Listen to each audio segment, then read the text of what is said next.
بسم اللہ الرحمن الرحیم۔ السلام علیکم ورحمۃ اللہ وبرکاتہ۔ امید کرتے ہیں کہ آپ تمام احباب خیر و عافیت سے ہوں گے۔ اللہ کریم آپ پر اپنی رحمتوں کا بے شمار نزول فرمائے۔ ناظرین و سامعین، آج ہم آپ سے نماز کے متعلق، نماز کے خشوع اور خضوع کے متعلق آپ سے بات کریں گے۔ آپ کو بتائیں گے کہ کیسے آپ اپنی نماز کو بہتر بنا سکتے ہیں، کیسے اپنی نماز میں خشوع اور خضوع لا سکتے ہیں، کیسے آپ حضوری والی نماز پڑھ سکتے ہیں۔ ناظرین و سامعین، ہماری نماز میں وہ لذت نہیں رہی، ہماری نماز میں وہ کیفیات نہیں رہی، ہماری نماز میں وہ لذتیں ہمیں نہیں مل رہی، یقیناً ہمارے گناہوں کی وجہ سے، جو گناہ کر کر کے ہمارے دل سیاہ ہو چکے ہیں، ان کی وجہ سے ہمیں نماز میں لذت ملنا ختم ہو گئی۔ ہم نماز کو جسٹ ایک فارمیلٹی، زور زبردستی والی نماز پڑھتے ہیں، اکثر ریاکاری والی نماز پڑھتے ہیں، دکھاوے والی نماز پڑھتے ہیں کہ لوگوں کو پتہ چلے کہ میں مسجد میں آ رہا ہوں، مسجد میں جا رہا ہوں۔ اس لیے مومن کے لیے کہا گیا ہے کہ مومن کا یہ حال ہوگا کہ جب وہ مسجد میں آئے گا تو وہ محسوس کرے گا کہ میں بہت سے سکون میں آ گیا ہوں۔ حدیث میں اس چیز کی مثال اس طرح دی گئی ہے کہ مومن کی مسجد میں مثال ایسی ہے جیسے مچھلی پانی میں ہوتی ہے۔ مچھلی پانی میں ہوتی ہے تو بڑے پرسکون طریقے سے ہوتی ہے، جیسے ہی مچھلی کو پانی سے باہر نکالا جائے مچھلی مر جاتی ہے۔ اور منافق کی مسجد میں ایسی حالت ہوتی ہے جیسے ایک پرندہ جو ہے نا وہ پنجرے میں بند ہو گیا ہو۔ منافق کی مسجد میں ایسی حالت ہوتی ہے۔ تو اب ہم اپنے آپ میں دیکھیں کہ ہمارا مطلب وہ کن میں شمار ہوتا ہے۔ مسجدوں میں ہم بس ایک فارمیلٹی کے طور پر جاتے ہیں، نماز بس پڑھ کے فوراً ابھی امام صاحب نے سلام نہیں پھیرا ہم اٹھ کے بھاگ آئے ہیں۔ ایسے نہیں ہونا چاہیے۔ ناظرین، آج ہم آپ کو بتائیں گے کہ مولائے کائنات کیسے نماز پڑھتے تھے، اہل بیت اطہار کیسے نماز پڑھتے تھے، صحابہ کرام کیسے نماز پڑھتے تھے، تابعین تبع تابعین کیسے نماز پڑھتے تھے۔ ان کی نماز دیکھیے گا، پھر کمپیریزن کیجئے گا اپنی نماز سے کہ کیا ہماری نماز ان کی نماز جیسی ہے۔ اللہ نے ان کو ایک الگ مقام دیا ہے، ایک الگ تاثیر دی ہے، لیکن پھر بھی کچھ نہ کچھ تو میچنگ ہونی چاہیے نا۔ آج ہم جو چیزیں ہم آپ کے سامنے رکھیں گے اس کا موازنہ کیجئے گا اپنے ساتھ کہ کیا میں ان چیزوں پر پورا اتر رہا ہوں۔ میرے دل میں بھی یہ شوق، یہ جذبہ، یہ ولولہ آنا چاہیے۔ تو آج ہم آپ کو سب سے پہلے مولائے کائنات جناب علی شیر خدا رضی اللہ تعالی عنہ کرم اللہ تعالی وجہہ الکریم، ان کے بارے میں بتائیں گے کہ مولائے کائنات کیسے نماز پڑھا کرتے تھے۔ جب نماز کا وقت آتا تو مولائے کائنات کے چہرے کا رنگ جو ہے وہ زرد ہو جاتا اور آپ پر ایک عجیب سا لرزہ طاری ہو جاتا، آپ کی کیفیت جو ہے وہ عجیب سی ہو جاتی۔ تو جب آپ سے پوچھا گیا کہ اے امیر المؤمنین، آپ کی نماز کے وقت یہ حالت کیوں ہو جاتی ہے، تو آپ نے فرمایا کیا تمہیں معلوم نہیں میں کس کی بارگاہ میں حاضری دینے جا رہا ہوں، میں کس کی بارگاہ میں سلام کرنے جا رہا ہوں، میں کس کی بارگاہ میں نماز پڑھنے جا رہا ہوں۔ اللہ نے یہ ذمہ داری زمین و آسمان اور پہاڑوں پر نازل کرنا چاہی، لیکن انہوں نے معذوری اختیار کی، انہوں نے معذوری ظاہر کی، لیکن اللہ نے یہ ذمہ داری مجھے دی اور میں نے اسے قبول کر لیا۔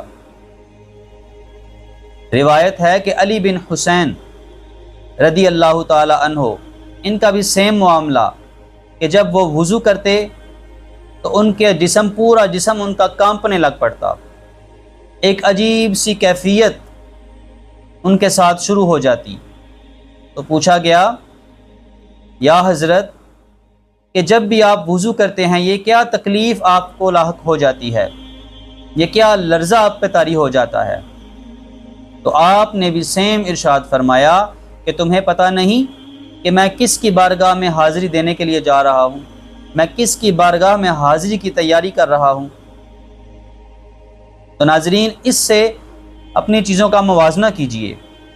ہم نے کسی بڑے افسر کے پاس جانا ہوتا ہے، بڑے عہدیدار کے پاس جانا ہوتا ہے تو ہم بڑا تیار شیار ہوتے ہیں، نئے کپڑے سلاتے ہیں، اچھے سے نہاتے ہیں، دھوتے ہیں، اچھا سا کوئی سب سے اچھا اور سب سے مہنگا پرفیوم لگاتے ہیں کہ میں اس کے پاس جا رہا ہوں، مجھ میں کوئی کمی کوئی کوتاہی نہ رہے، بڑے اچھے سے تیار ہوتے ہیں۔ لیکن جب اللہ کی بارگاہ میں ہمیں پیش ہونا ہو، اس خالق حقیقی کے سامنے ہمیں پیش ہونا ہو، تو ہم مسجد کی وہی پھٹی پرانی ٹوپیاں سر پر رکھتے ہیں، کپڑے میلے کچیلے، کوئی دھیان نہیں، کوئی توجہ نہیں، تو ہم اسی حالت میں جا کر نماز پڑھنا شروع کر دیتے ہیں۔ ٹھیک ہے، اللہ کو آپ کی یہی حالت قبول ہے، لیکن اللہ والوں نے کچھ طریقے اختیار کیے ہیں۔ اب جیسے آپ کو پڑھ کر بتایا، مولائے کائنات شیر خدا رضی اللہ تعالیٰ عنہ، جن کی 5 6 گھنٹے مناجات ہوا کرتی تھی، اللہ سے دعائیں کیا کرتے تھے، یہ اہل بیت کے تاجدار ہیں، یہ شہنشاہ ہیں، یہ ان کی بات آپ کے سامنے عرض کر رہا ہوں۔ حضرت حاتم اسم سے ان کی نماز کے متعلق سوال کیا گیا، تو آپ نے بھی یہ سیم ارشاد فرمایا کہ میں جب وضو کرتا ہوں تو ایک جسم پر عجیب سا لرزہ طاری ہو جاتا ہے، کپکپی طاری ہو جاتی ہے پورے جسم پر۔ آپ نے فرمایا کہ میں پوری طرح وضو کر کے اس جگہ پر آ جاتا ہوں جہاں میں نماز پڑھتا ہوں، پھر جب میرے اعضاء یعنی کپکپانا لرزانا چھوڑ دیتے ہیں، یعنی میرے اعضاء پرسکون ہو جاتے ہیں، تو میں نماز کے لیے کھڑا ہو جاتا ہوں، اور اس وقت کعبہ کو میں اپنے سامنے، پل صراط کو اپنے نیچے، پل صراط کو اپنے قدموں کے نیچے، جنت کو اپنی دائیں طرف، جہنم کو اپنی بائیں طرف، اور ملک الموت کو اپنے پیچھے کھڑا محسوس کرتا ہوں۔ یعنی میں اس ذہن سے نماز پڑھتا ہوں اور یہ دیکھتا ہوں کہ یہ میری زندگی کی آخری نماز ہے،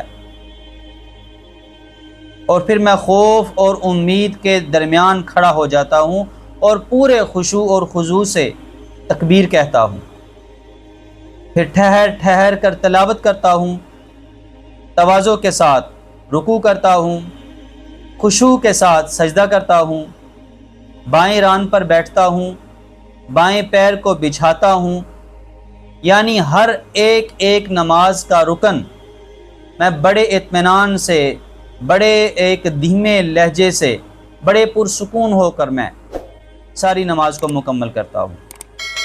حضرت ابن عباس رضی اللہ تعالیٰ عنہ کا قول ہے کہ خشوع اور خضوع کی، یعنی خشوع اور خضوع کے ساتھ 2 رکعتیں سیاہ دل والے کی ساری رات کی عبادت سے بہتر ہیں۔ ناظرین، اس بات کو غور سے سمجھیے گا کہ اگر آپ 2 رکعتیں خشوع اور خضوع کے ساتھ پڑھتے ہیں تو ایک سیاہ دل والے کی پوری رات وہ عبادت کرتا رہے، آپ کے 2 نفل اس سے برتر ہیں، اس سے بہتر ہیں۔ امید کرتے ہیں کہ آج کی باتوں سے، جو آج آپ سے باتیں کی ہیں، ان سے آپ کو بھرپور فائدہ ہوا ہوگا۔ اللہ تعالی ہمیں سمجھنے کی اور اس پر عمل کرنے کی توفیق عطا فرمائے۔ دعاؤں میں یاد رکھیے گا۔ السلام علیکم ورحمۃ اللہ وبرکاتہ۔